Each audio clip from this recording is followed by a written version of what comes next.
Okay, so another discussion under the Module 8, Impulse and Momentum. So ito yung tinatawag na conservation of linear momentum for a system of particles. So kung naaalala niyo sa physics niyo, yung may mga nagbabanggaan. So minsan 'di ba, sila tumatalbog. Merong cases na nagsasama sila. Ayun. So again, when the sum of the external impulses acting on a system of particle is zero, equation 15.6 reduces to a simplified form. Namely, ayan nga, so summation of mi times b sub i 1 is equal to summation of mi v I sub 2 or 15.8. So this equation is referred to as the conservation of linear momentum. So ito yung general equation na gagamitin natin. It states that the total linear momentum for a system of particle remain constant during the time period t1 to t2. Substituting m times v sub g to summation of mi vi into equation 15.8, we can rewrite this equation into this equation, which indicates that the velocity v sub g of the mass center for the system of particle does not change if no external impulses are applied to the system. Okay? So the conservation of linear momentum is often applied when particles collide or interact. Ayan. So itong conservation of linear momentum, so it is applied when particles are colliding or interacting with each other.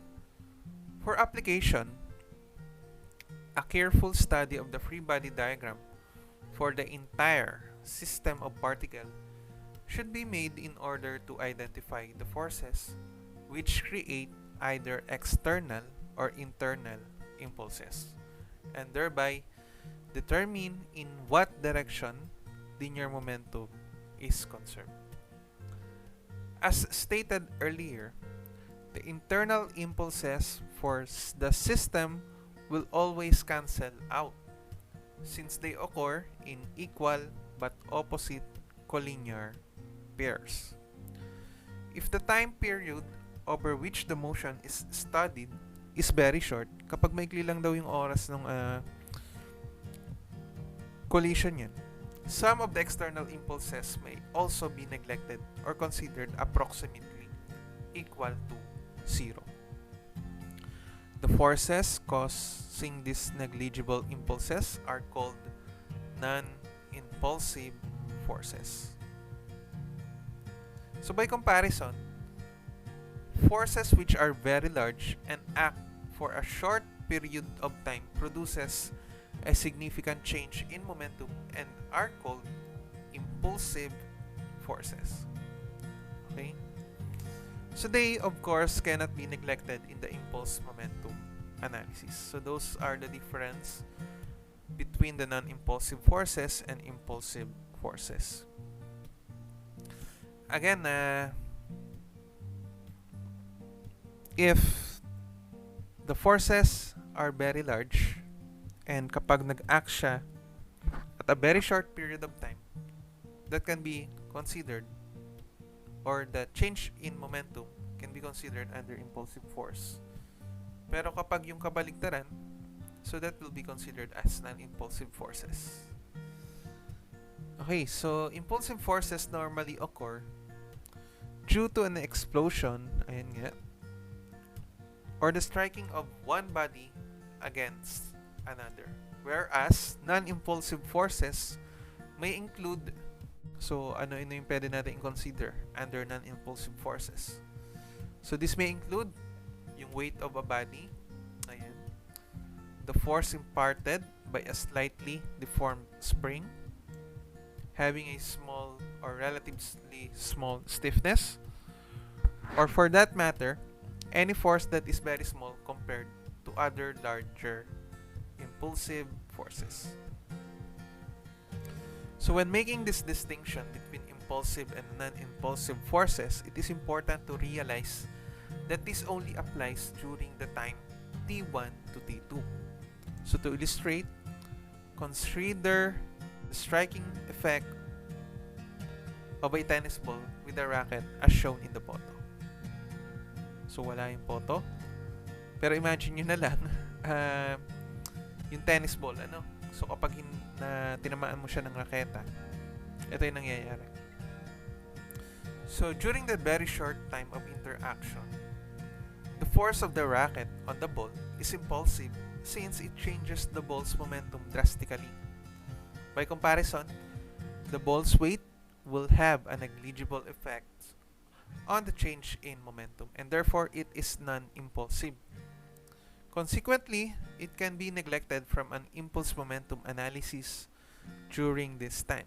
If an impulse momentum analysis is considered during the much longer time of flight after the racket-ball interaction, then the impulse of the ball's weight is important since it, along with air resistance, causes the change in the momentum of the ball. So guys, this is the procedure for analysis. Or this is the step-by-step process in analyzing this type of problem under conservation of linear momentum. So generally, the principle of linear impulse and momentum, or the conservation of linear momentum, is applied to a system of particles in order to determine the final velocity of the particle just after the time period considered. So by applying this principle to the entire system, the internal impulses acting within the system, which may be unknown, are eliminated from the analysis. For application, it is suggested that the following procedure be used. So for free body diagram, establish the x, y, z inertial frame of reference and draw the free body diagram for each particle of the system in order to identify the internal and external forces. Number 2, the conservation of linear momentum applies to the system in a direction which either has no external forces or the forces can be considered non-impulsive. 3, consider the direction and sense of the particle's initial and final velocities. If the sense is unknown, assume it is along a positive inertial coordinate axis. And last, as an alternative procedure, draw the impulse and momentum diagram for each particle of the system. So the moment of equation to be used, so the first one, apply the principle of linear impulse and momentum, or the conservation of linear momentum in the appropriate direction. If it is necessary to determine the internal impulses, or yung summation of F dt natin, acting on only one particle of the system, then the particle must be isolated, or you need to draw an isolated free body diagram. And the principle of linear impulse and momentum must be applied to this particle. After the impulse is calculated and provided the time delta t for which the impulse acts is known, then the average impulsive force, or yung F average, can be determined from F average is just equals to the summation of F dt over delta t. Okay guys, so para mas maunawaan yung discussion na ito, mas maganda kung mag-solve tayo ng mga problems. Okay guys, so let's start first for the first problem under the topic na conservation of momentum. So let's read first the problem. A 2,000-pound shell is fired from a gun weighing 300,000 pounds. If the muzzle velocity of the shell is 1,500 feet per second and the recoil of the gun is checked by a nest spring having a modulus of 2,000 pounds per square inch, what is the maximum recoil distance? Okay, so first let's identify the given in this problem. So etong 2,000 pounds, let's name this as our M1, or the mass of the first body. So 2,000 pound shell is fired from a gun weighing, so itong 300,000 pounds, ito yung mass 2 natin. And then if the muzzle velocity of the shell, ayan, so given yung velocity ng shell, so we will denote this 1,500 feet per second as our velocity 1 or the velocity of the mass 1. So from this, makukuha natin yung velocity 2. Okay? And recoil of the gun is checked by a nest spring having a modulus of 2,000 pound per square inch.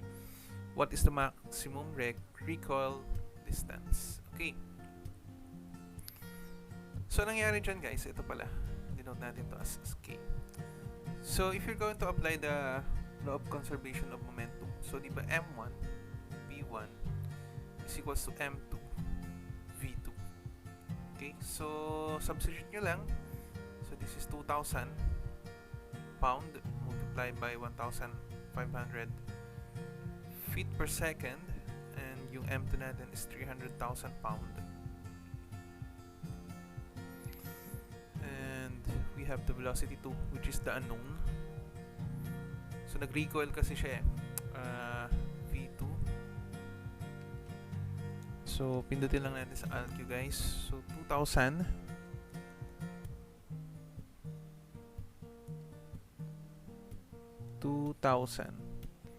times 1,500 then divided by 300,000.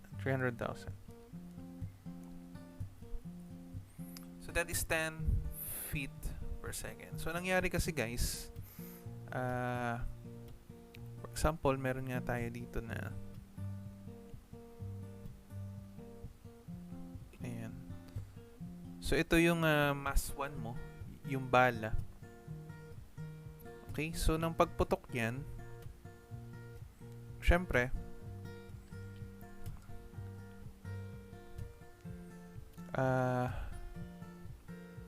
eto,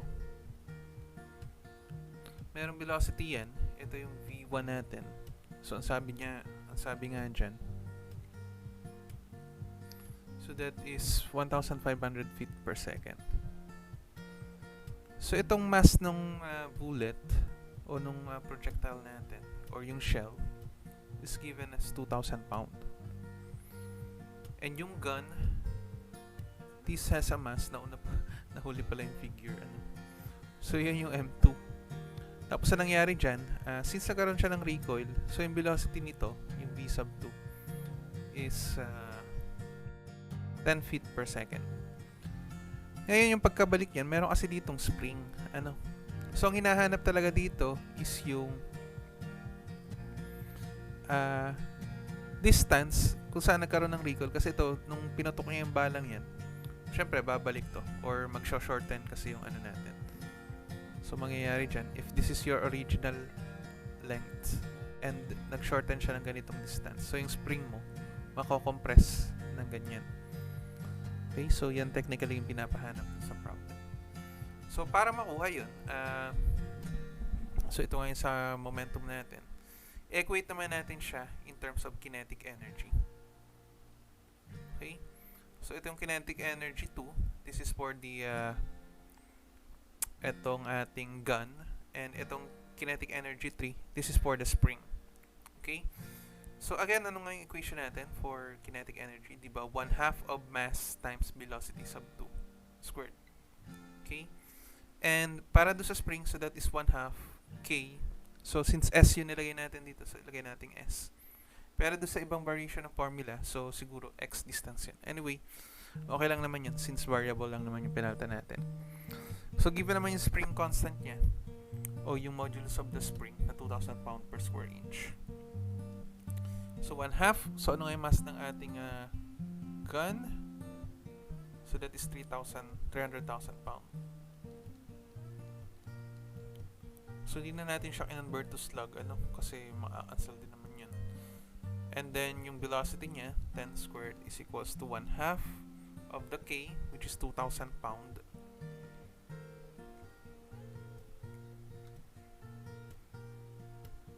Iano pala natin yung unit, baka kasi magkano tayo dito. So this is pound, this is feet per second. Etong 2,000 pound per square per inch. So convert natin to feet to satisfy the units. So 12 inches per 1 feet. And then para maukuha nating sagot na S is in terms of feet. Okay? So this is S. What is the recoil distance? So yung S natin is yung recoil distance natin. Alright, so 300 times 10 to the 3 times 10 squared divided by 2. So dapat pala in-answer ko na. So times 2. Then divided by 2,000. Then divided by 12. And then square root of the answer. So that is 35.3553.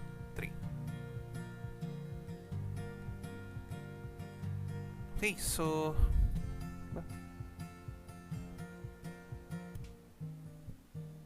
tama yung 10 feet per second. So yun, ito nga pala. Nakalimutan natin siyang i-convert to its mass kasi nga m sub 2b squared nga pala to. So we need to divide this by 32.2. So yung answer natin dito, so this answer, so ibalik ko lang sa squared So divide pa natin siya, yung 1250 divided by 32.2. And then yung square root ng answer, so ayan. So dapat ay yung sagot natin is 6.2306. 6.2306. No, sorry. 6.2306 feet. Ayan. So tama na naman siya. Kaya nagtaka ko ba't sobrang laki. 35 siya. So ito nga pala is mass. So before, ano kasi natin is yung weight niya. Ito pala yung sinasabi ko na there's no need to convert this to mass since i-divide mo rin naman both sides by 32.2. So ma-cancel din guys kasi yung 32.2. So dito pala siya, hindi nag-satisfy. So you need to convert this to slug so that we can solve for the recoil distance in terms of feet. Okay guys, so please copy. I'll give you 2 minutes to copy this problem. Let me start copying.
Alright guys, so let's proceed with the next problem.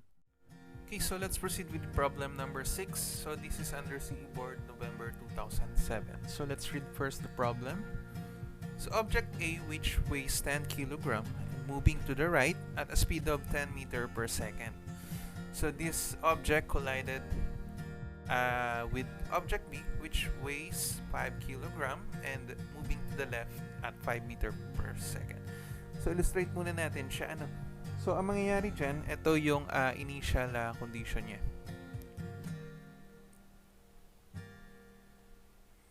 So sabi, we have an object A, so gawin na lang natin siyang bilog.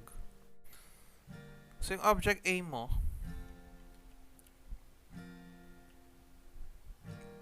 ayan, So this weighs 10 kilogram and it is moving to the right at a speed of 10 meter per second. And we have a object B which has a mass of 5 kilogram and moving to the left at a speed of 5 meter per second. So for letter A, ayan. So if the coefficient of restitution, so guys, yung coefficient of restitution is denoted by the symbol E, is equals to 0, find the velocity of A after impact. So lalagyan natin ng prime. Okay. So guys, ano ba yung coefficient of restitution na tinatawag? So yung E guys, eto has a formula of relative velocity after impact over the relative velocity before impact. Or when we say relative, so dapat positive lang yung makukuha mo sagot dito. Or ang mangyayari dyan, eto, so ito will become B2 prime minus, tama ba? Tama. Minus B1 prime over B1 minus V2. Okay? So, ayan yung equation natin. Or in short, dapat lang na mahabol mo siya na positive yung lalabas na value. So guys, dito, importante na yung direction ng motion. So, dyan papasok yung sa quadrant system natin. If pakaliwa, negative. If paanan, positive. Okay, so, ayan lang naman yan. Ito lang yung panghawakan natin na equation. And then, direct substitution naman siya.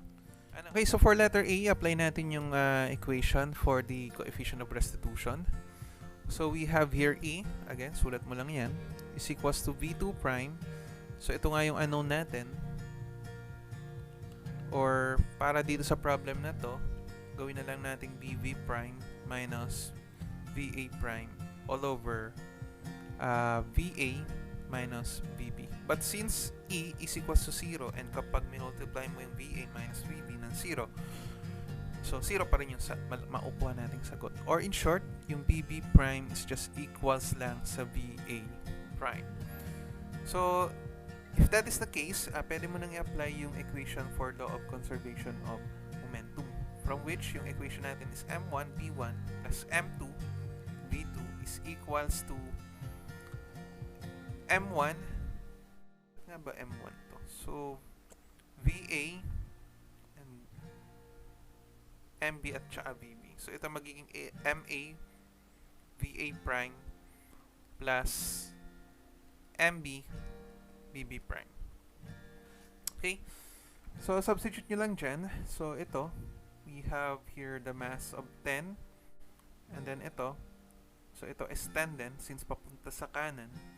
So, plus 5. And then ito, magiging multiply by negative 5.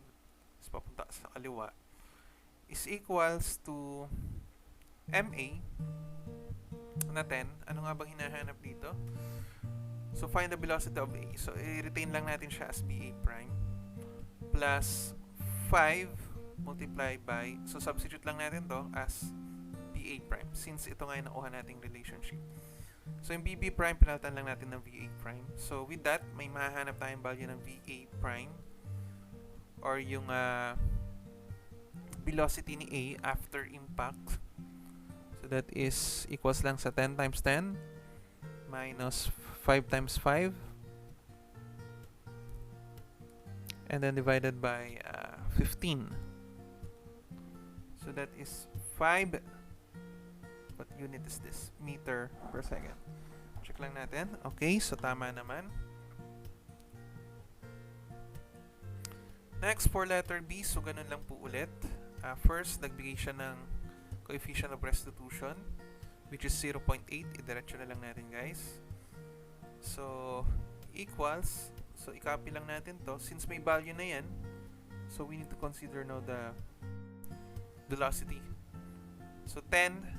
So ito minus. So since negative BB, negative yan. So minus din ulit ito. So magiging positive siya. 5. Tapos VB prime minus VA prime. Okay?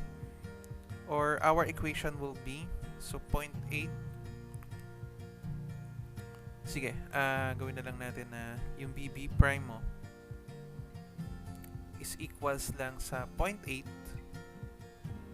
of 15, and then transpose yung VA prime, so plus VA prime. Okay, so itong equation na to, yung gagamitin natin, and we will substitute that dito sa law of conservation of momentum. So ito lang din ulit guys yun, kakopy mo lang. Copy na lang natin ito. 5 times negative 5 is equals to 10 VA prime plus 5.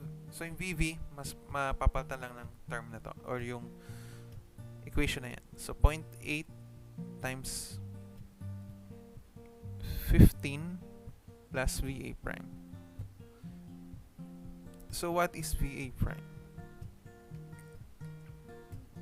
So 10 times 10 plus 5 times negative 5. So 10 alpha x plus 5. Shift solve na lang natin. Quantity of 0.8 times 15 plus x. So shift solve. Lagyan na natin ng value. Okay, so the answer is 1. Alright, so tama naman. So ano yung na-notice nyo? So guys, habang nagkakaroon ng value yung ating coefficient of restitution, lumiliit yung ano niya, velocity nung body A. Ano? So coming from 5, from which yung restitution niya is 0, so naging 1 siya with the coefficient of restitution na 0.8. So let's check if tama ba yung observation natin, if yung coefficient of restitution mo will become 1. So what will be the value of the velocity of A? So when that is 1, so copy mo lang ulit yung equation na yan. So 10, 5, or yung BB prime mo will be equals lang sa, so this is will become 15, tama? Kasi 1 times 15, 15 VA prime. And then ito, copy mo lang ulit to. Ang mapapalitan lang naman is ito. Itong part ng equation na to. So 10 times 10 plus 5 times negative 5 is equals to 10 VA prime plus, so 5 siya, yung pa rin naman yun. And then the quantity of 15 plus VA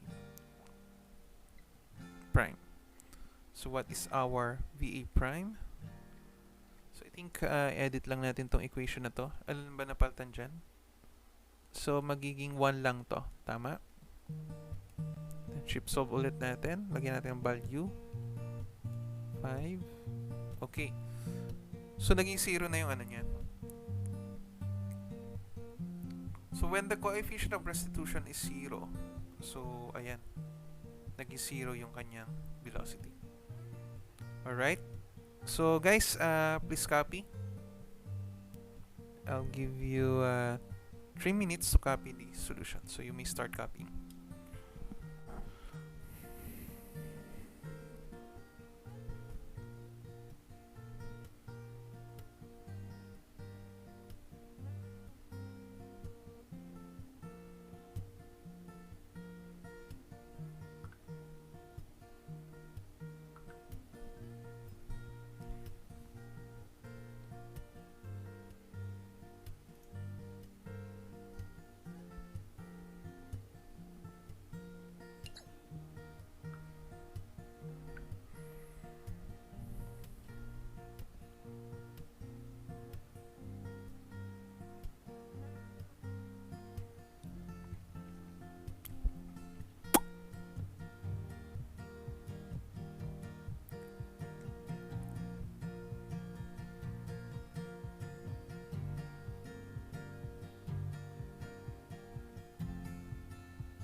Okay guys, so let's proceed with the last problem.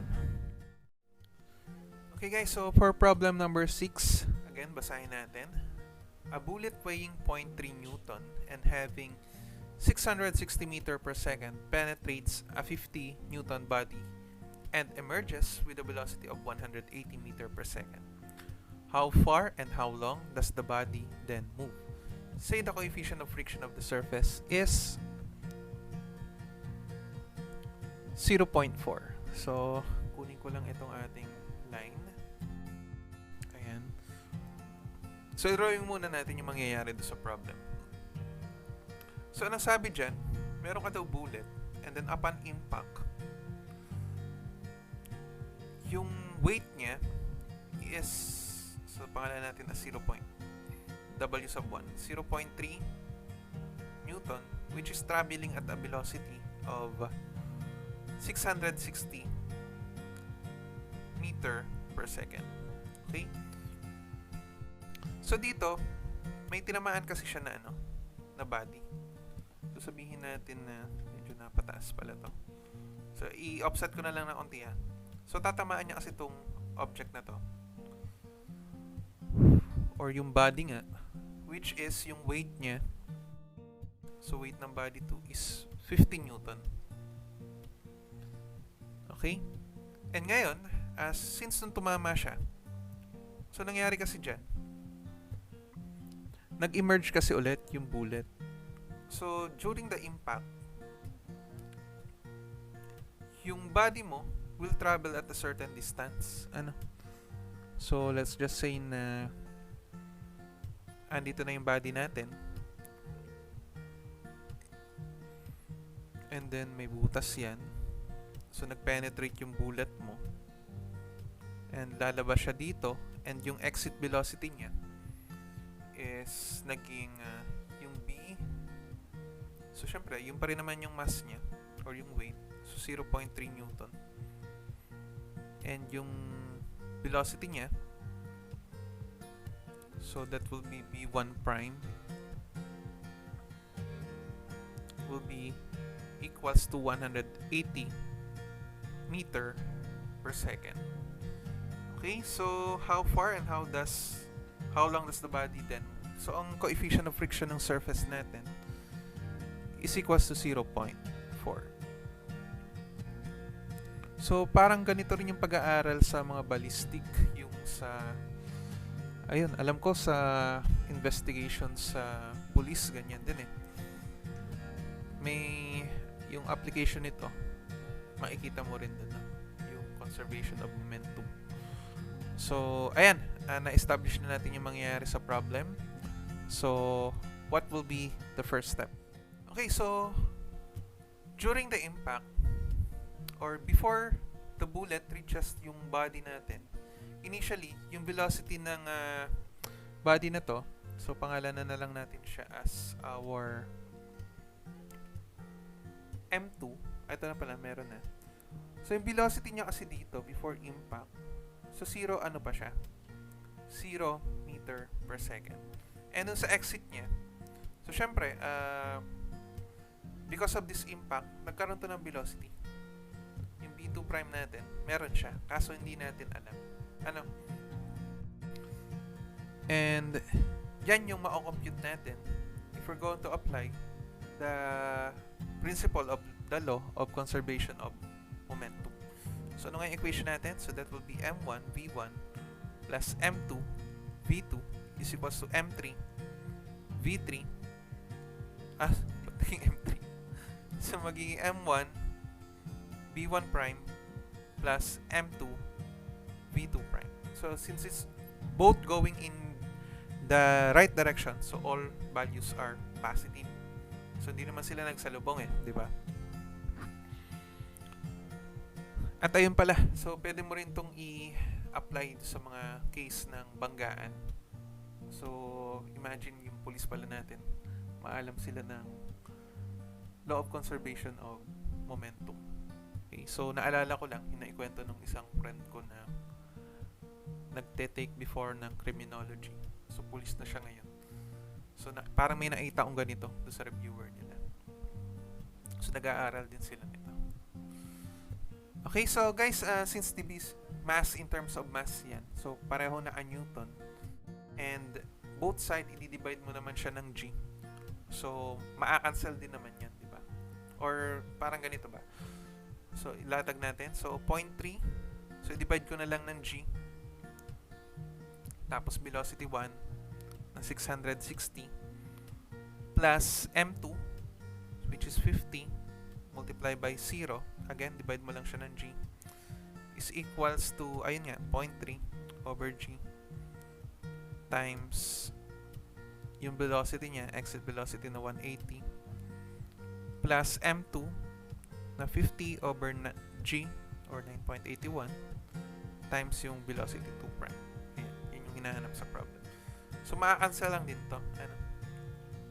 So, kahit dito sa part na to, hindi, kung ang given sa iyo is weight, so kahit hindi mo na pala siya convert sa mass, if pare-pareho sila ng unit, ano, kung pare-pareho Newton. So, from this equation, may makukuha tayong velocity ng body natin dun sa instance na nag-exit yung bullet sa kanya.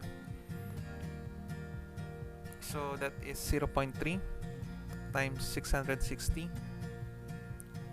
So, i-disregard ko na yung second equation. Ito. So, minus 0.3 times 180. And then divided by 50.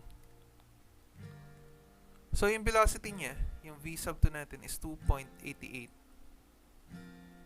meter per second. Okay, so how far and how long does the body then move? So, for this, dyan na natin i-apply yung topics natin from the last two discussion. So, magwo-work tayo dyan. At the same time, yung kinetics of a particle. Okay? So, siguro unahin natin yung pagkuha ng time. So, since ito nga is a sudden or yung velocity niya dito is sobrang bilis. Ito kasing distance na travel niya from this point and then this point. And also, yung time duration niyan is sobrang liit. So, sabi nga doon sa discussion, dinidisregard na siya. So, ang pinapahanap dito, and I check the solution. So, yung distance na ino-consider is yung moment na ito. Ano? Kasi ito nga, since na-again siya ng velocity, ang hinahanap dyan is yung distance na matatravel niya. Hanggang yung block mo is tumigil or it reaches a zero velocity. Ano?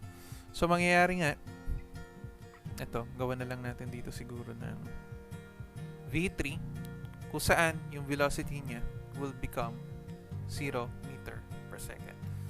Okay, so guys, since nagbigay siya ng coefficient of friction, so una, meron ka normal force dito which is equivalent lang din dun sa weight ng body mo na 50 Newton. Oops, nagahang lang. So, this is 50. And then, since motion nito is papunta sa kanan, so yung frictional force natin will act opposite the direction. Which is equals lang sa 0.4 of 50. Okay? Okay guys, so para makuha yung time, again, yung first part ng topic natin under impulse and momentum. So, di ba meron tayong equation kung saan makukuha natin yung time using the equation of force times time. So, yung sa part ng impulse and sa momentum is mv.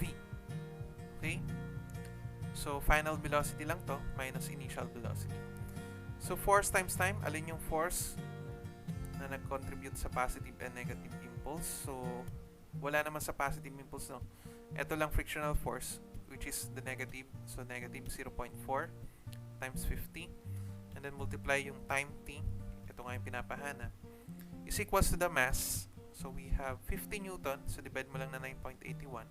And then, multiply by the quantity of final minus the initial velocity, which is yung nakuha natin kanina na 2.88. So, with that, mahanap natin yung time natin. So, that is, ano lang natin yung calculus. So, 0.4 So, cancel ko na lang yung negative times 50. Ba't inuna ko yun? So, inverse ko na siya. Times 50 times 2.88 divided by 9.81. So, the time is 0.7339 seconds. So, kung napansin nyo, sobrang liit na, no?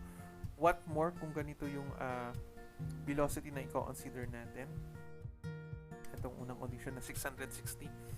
So, itong time na to, sigurado, mas maliit siya dito. And sobrang liit niya. That's why, pinadi-disregard na siya doon sa discussion natin. Okay, so next, how about yung distance na travel na yan? Yung x na yan can be computed using yung summation ng work natin. So, dito ko na lang siguro isulat sa taas. So, di ba yung work natin? So, summation ng work. So, positive work minus negative work. And, kagaya dito, meron ka lang na negative work kasi wala namang force na nag-contribute para magkaroon siya ng positive work. So, yung frictional force mo, which is a negative work, 0.4 times 50 times yung distance x is equals lang sa force distance, 1/2 mv squared. So, dito papasok si 1/2 mv squared, 1/2 of the mass. Saan yung mass natin? Ayun nga, yung 50. Divide mo lang na 9.81. So, mv squared. So, final minus initial na eto, 1/2 mv squared, 2.88 squared. Okay, so what is the distance x? So, 50. So, again, disregard ko na lang yung negative sign since pa-cancel naman, 19.62 times 2.88 squared. Tapos, divided by 0.4, then divided by 50. Okay, so distance is 1.0568. 1.0568 meters. Alright, so nakuha na natin yung how far and how long does the body then move. So, you may start copying. So, this is the answer for the time, sa how long and how far. Okay, so I'll give you 3 minutes to copy the solution. So, you may start copying. So guys, that ends the discussion for our subject na dynamics of rigid bodies. So I hope marami namang ay natutunan, and again, you can recall this discussion. So you just rewatch the problems or the discussion. So nasa YouTube channel naman natin siya. If ever there is some unclear na part, ayan, so pwede nyo naman siyang balikan.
Okay guys, so yun lang, thank you, and see you on our other next video lecture for other subject.